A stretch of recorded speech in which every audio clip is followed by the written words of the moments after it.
Hello and welcome back to my channel. In today's video, I will show you how to use Universal Remote for Smart TV app. So let's get started.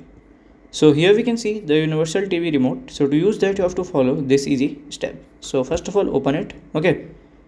So as you can see, it's opening. So supported TV you can see.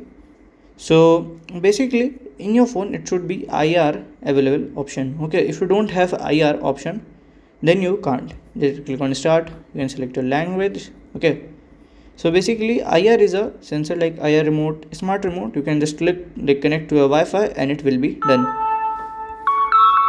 So by this way you can get this, and if you have any question you can let me know in my comment section. And if you find this video helpful, make sure you like, subscribe and share the video. Thank you for watching.